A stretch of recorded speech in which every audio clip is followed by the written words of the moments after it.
Hai, Assalamualaikum dan selamat sejahtera semua. Okey, pagi ini untuk mata pelajaran Bahasa Melayu, cikgu akan terangkan dulu tentang hari kita nak belajar tentang penanaman bakau di Kuala Sepetang. Okey. Jadi, apa itu pokok bakau? Kita nak kenal dulu. Okey, kenapa pentingnya pokok bakau ni? Okey. Kepentingan hutan paya laut merupakan satu sistem unik, ekosistem yang unik yang menjadi habitat. Habitat ni tempat tinggal kepada pelbagai flora dan fauna termasuk hidupan marin. Okey, jadi maksudnya begini.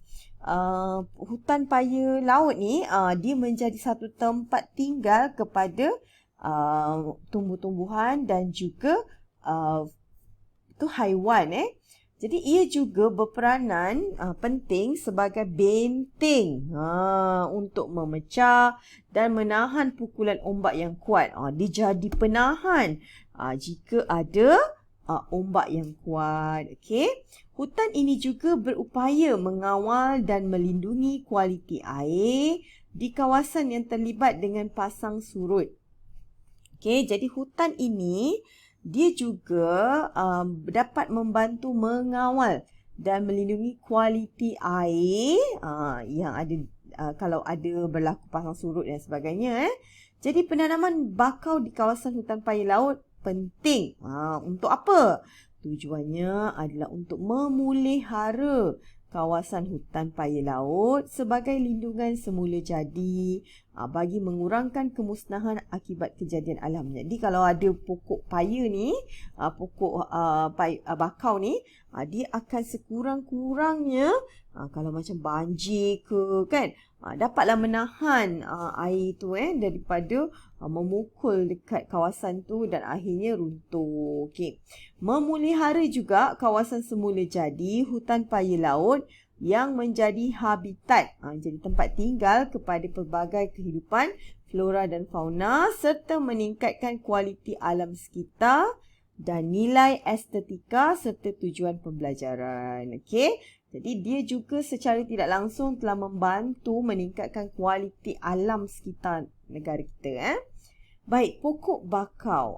Pokok bakau ni dia tumbuh di kawasan pantai yang terlindung daripada tiupan angin kencang dan hidup subur di kawasan berlumpur. Okey, pokok-pokok yang tumbuh di hutan paya laut ni terdiri daripada pelbagai jenis spesies. Okey, kamu kan belajar geografi kan?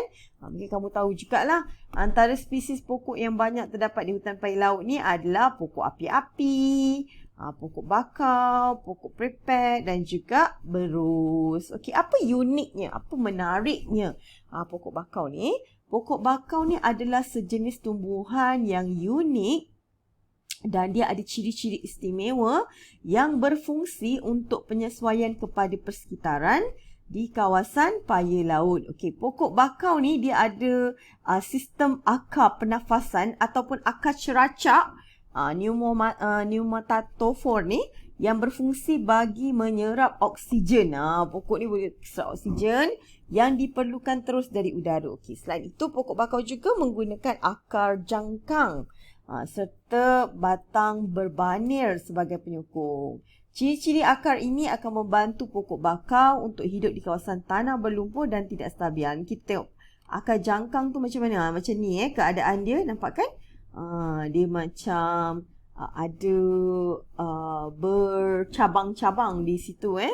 Okey, ni pula ni akar jangkang, yang ini pula kita kenal pasti dia akar banik. Kalau kita tengok akar banik ni, dia macam agak tebal dan keras berbanding akar jangkang ni. Okey, dan ini pula kita panggil dia sebagai akar ceracak, minta maaf. Akar ceracak ni macam mana? Dia macam ada tumbuh-tumbuh di tempat lain dan sebagainya. Okey, yang ini pula kita panggil dia akar lutut. Kenapa kita panggil dia akar lutut? Sebab kalau kamu nampak akar dia tu macam ada bentuk-bentuk lutut kat situ kan?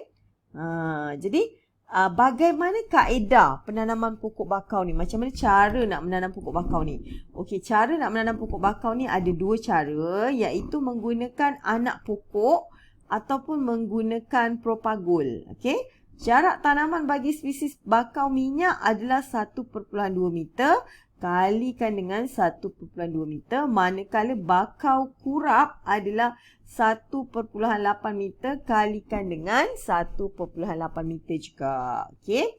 Jadi kaedah penanaman anak pokok ini digunakan untuk kebanyakan spesies hutan paya laut lah. Beg Polytena. Beg Polytena tu beg yang warna hitam ni. Hendaklah ditanggalkan dan anak pokok perlulah ditimbus dengan sempurna. Bila kita nak tanam tu kan, kita cabut dia, kemudian kita masukkan dan kita tanam dengan sempurna. Ni tengok cara kaedah bagaimana untuk menanam anak pokok bakau. Nampak kan? Dia cabut, dia buka beg polystena tu, kemudian dia masukkan pokok tersebut, kemudian ditimbus dengan tanah. Okey, jadi anak pokok bakau yang telah ditanam, dia akan berupa seperti ini. Okey. Baik, jadi seterusnya dapat ilmu baru kan hari ni kan? Okey, jadi kaedah penanaman propagol ni kaedah untuk digunakan untuk spesies hutan paya laut yang menghasilkan propagol yang boleh ditanam terus ni tanpa perlu disemai. Okey, propagol ditanam dengan cara menusuk ke dalam tanah. Ni pokoknya kita macam mana cara nak tanam, kita masukkan dia ke dalam selut. Masukkan dalam tanah ni kan, yang macam tanah selut ni, tanah yang macam masuk ke dalam tu kan. Dalamnya kita masukkan dalam, kalau kita cocok tu 1/3 daripada panjang propagol ni. Okey, kita masukkan kat situ. Okey, nanti kalau dia dah tumbuh kan, dia akan jadi macam ni, propagol yang sihat kita panggil dia. Jadi aktiviti penanaman bakau ni beginilah keadaan dia. Kita boleh lihat dekat sini bagaimana dia menanam pokok bakau kan. Kena pakailah kasut kuah cukang tu Okey, ini ialah kawasan yang kita nampak ada paya bakau tu kan. Okey, kita nampak kan kawasan ni, kalau dia dah tumbuh besar, dia jadi macam ni kan, rimbun gitu kan.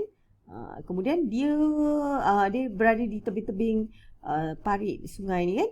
Jadi dia menahan sebenarnya tanah ni daripada runtuh. Tanah ni kan lembut je kan. Jadi kalau dia ada, dia akan dapat menahan. Okey, itu pentingnya pokok ni sebenarnya kan. Kita nampak dekat sini. Mesti kamu selalu nampak, tapi kamu tak tahu, oh ini pokoknya, ini apa kan. Okey, ni kawasan yang jadi kalau kita dekat hutan-hutan tu, kita pergi bercamping ke dan sebagainya, berkemah tu kan, kita boleh nampak sebenarnya pokok ni, cuma kita mungkin tak tahu nama dia. Okey, jadi sekarang dah tahulah. Kita nampak kawasan ni untuk kita lalu. Jadi dia pun penting, dia ada kat tepi-tepi ni kan, dia tahankan tanah ni supaya tak runtuh. Kalau kita bina jambatan untuk lalu lalang ni pun tak adalah runtuh kan. Kalau kita nampak kat kawasan ni, nampak tak pokok bakau tertua. Nampak, kita boleh nampak ditunjuk pokok bakau tertua kat sini. Pelantar penerangan kat sini. Okey, chalet kat sini. Okey, kat sini kita lalu. Ini kawasan perkemahan yang menarik lah. Suasananya kita nampak pokok-pokoknya ada di sini. Okey, jadi kamu dah belajar tentang pokok bakau ni.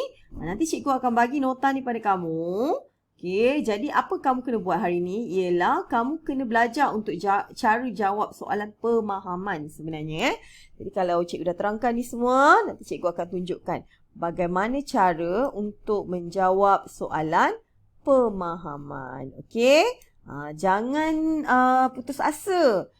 Cikgu tak buat Google Meet hari ni. Jadi kamu belajar melalui video ni. Sekurang-kurangnya kamu dapat ilmu yang baru dan boleh dengar berulang kali kalau tak ingat.